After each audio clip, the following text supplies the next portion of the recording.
Hi, I'm Susan Anderson for Susan So Creative, where it's only wrong if it doesn't work. Today's video is about ruler work on your domestic sewing machine, or how to do guided free motion quilting using templates.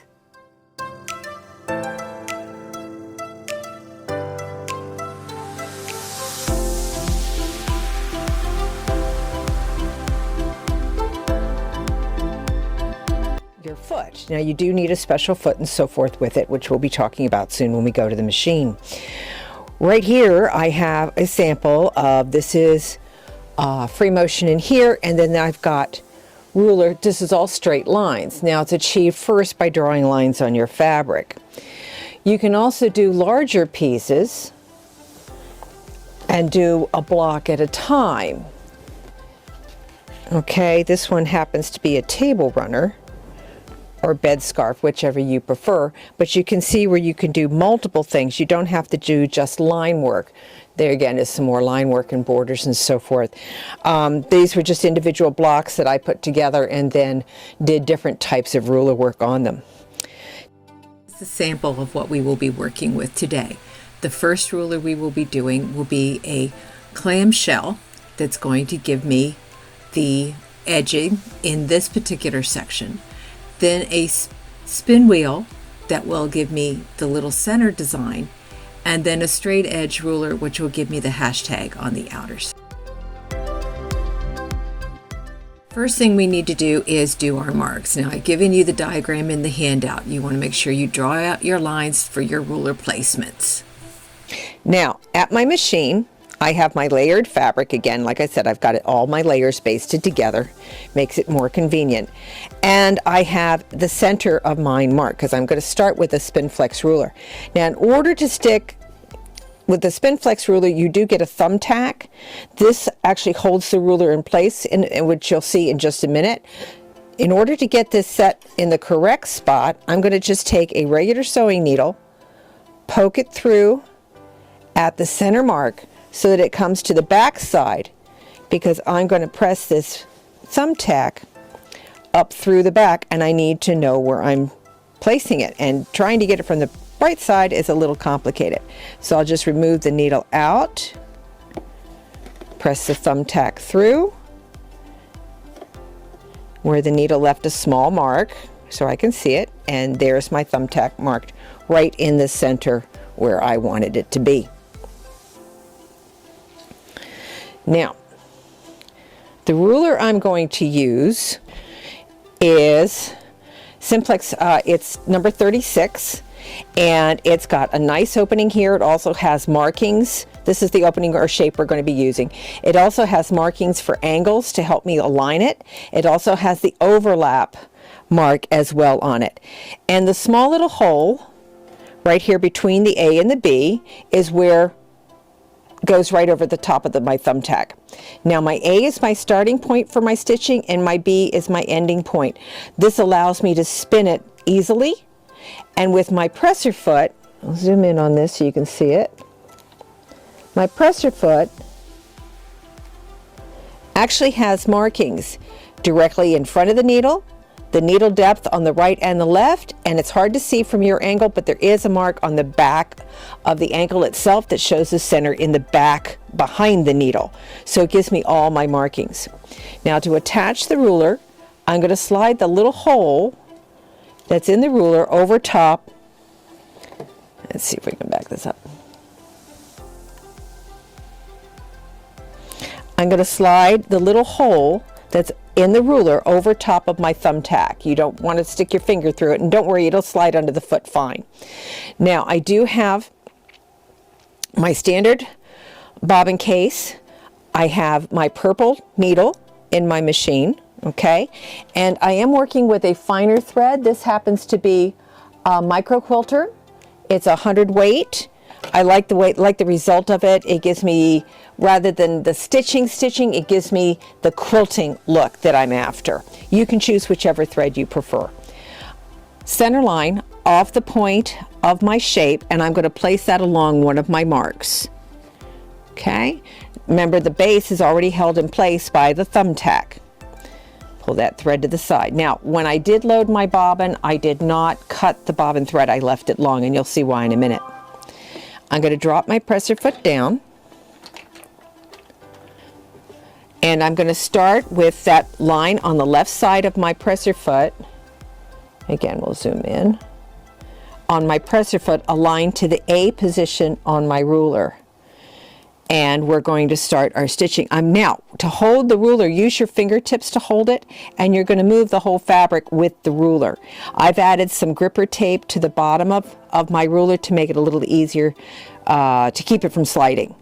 So I'm going to step on my foot control. It takes one stitch, move my machine slightly to the right, pull my bobbin thread to the surface.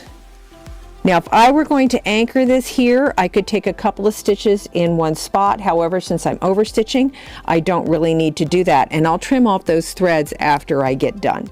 So we're just going to go ahead and, now the machine will stitch as you move your ruler. And you're just keeping the ruler up against your presser foot, so you get that entire shape stitched out. Now when I stop, I'm going to bring my machine over to the B position. Drop it.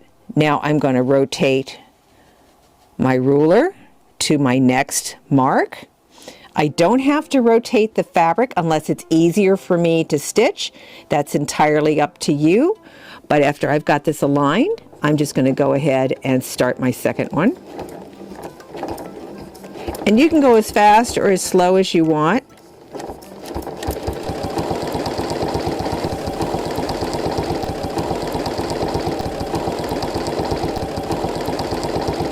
Here and stop at my B position again. Rotate it. After I have my center star pattern done, I'm going to go to a straight edge ruler. This one happens to be from Janome. It is part of the Janome ruler set collection, but any straight edge ruler for your machine will work. The nice part about it being this one has all these 1/4 inch lines marked on it. I don't know if you can see it or not. This one has all the nice 1/4 inch lines marked on it, but then it also has a 60, a 45, and a 30-degree angle as well, so it helps you in aligning different points. I'm going to do just a single line. Okay, and I'm going to be like a 1/4 inch over from my point here. I'm going to drop my presser foot, and I'm just going to do that one stitch stop, bring the bobbin thread to the surface. There we go. This way I'm not leaving any lumps of thread on the back side of my fabric. Okay, move that back into position. Now this time I will take a couple little stitches in the same spot, because I'm going to anchor this. And then I'm just going to take this all the way out.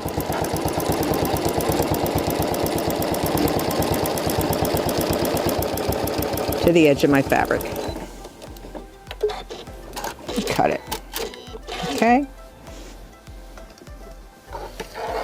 So I have one line. And I'm going to do this at all 4 corners.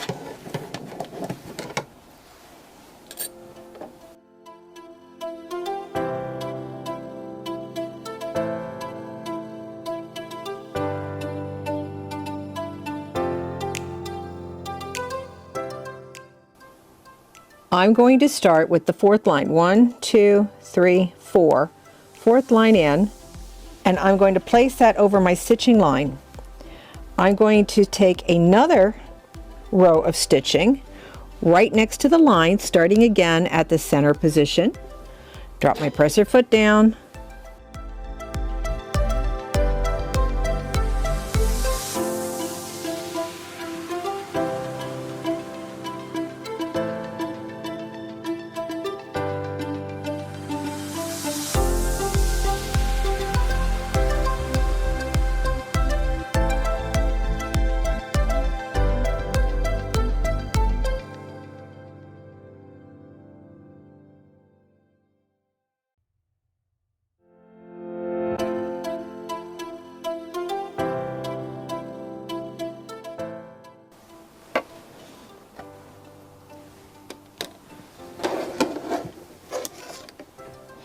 And that gives me the lines next to my flower or center point.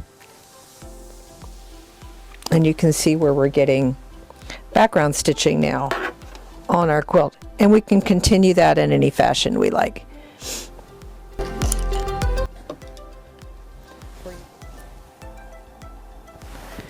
And we're going to run the ruler again. A couple stitches out, couple stitches back to do my lock. And I'm just running the ruler right against the presser foot. It's going to go right into the center and pick up the point or tip of my flower all the way down, back around to the outer edge, over stitch a couple stitches. And I'm not going past that line here. I don't want to go all the way to the curve of the ruler. I want to stop at my line.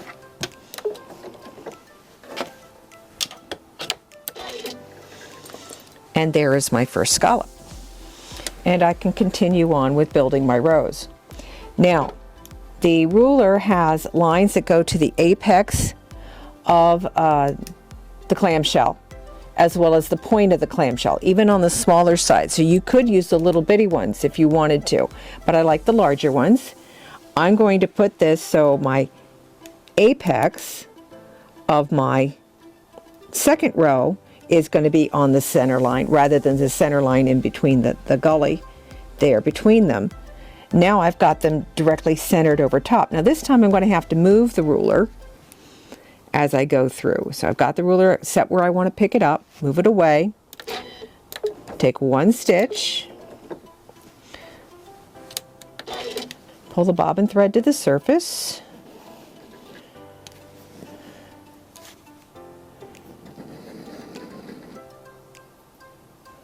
okay, realign with the apex or the top of my clam on that center mark. I want the top line on the line that I drew. It also goes to the center line, goes to the point of the flower in the spinner design. And I'm not going to go down. I'm going to start at the line.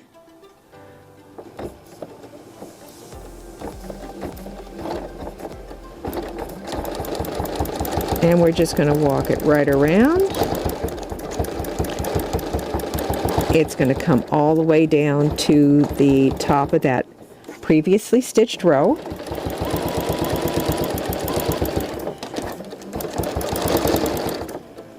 And this time we're going to go all the way into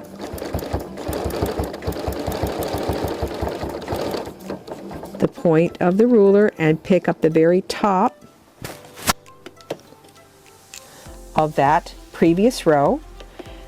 I'm now going to move it, make sure my lines are continued on, and again I'm going to stop over here. I'm not going to go all the way around, but this is how you're going to move your rulers to complete the entire row.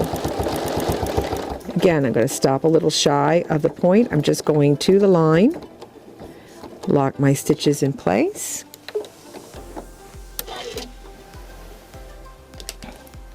and clip my threads. And that gives me my second row of clamshells. And I'll finish the design in the same process. Okay, I'm starting all the way at the end. I've got the last mark on my ruler on the center mark. I don't know if you can see that or not.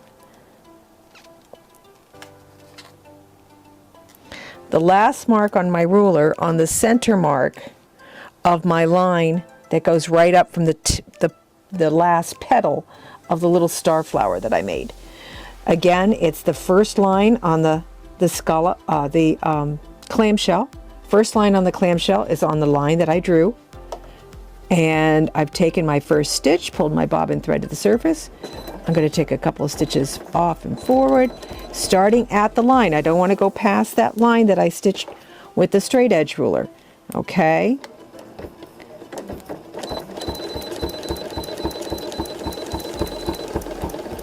And right around like so. and continue on.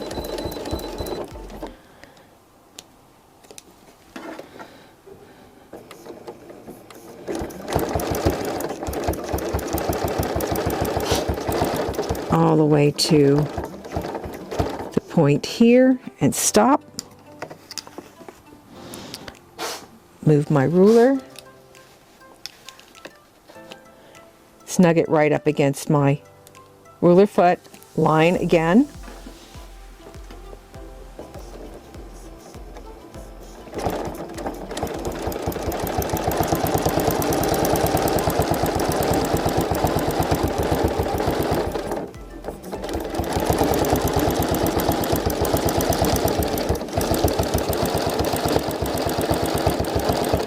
Right to the end.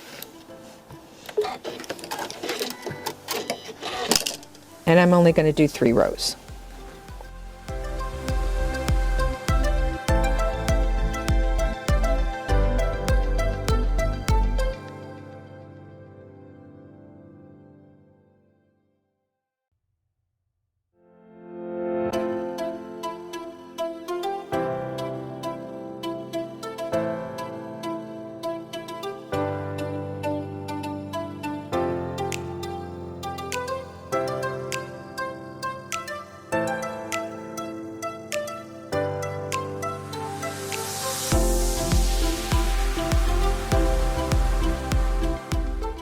To finish up on my background stitching, I'm going to use the same alignment that I did the first time with the straight line ruler and use the 4th line from the edge, placing it over the previous stitched line and then following it with my machine. I'm going to repeat the same process with my straight line ruler on the remaining open section of my fabric to finish my pattern.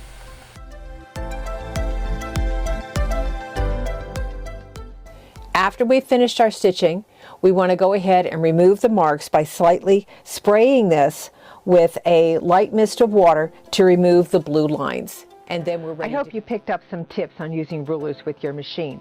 Don't forget to stop by your local dealer and purchase the ruler foot and rulers that are appropriate for your model.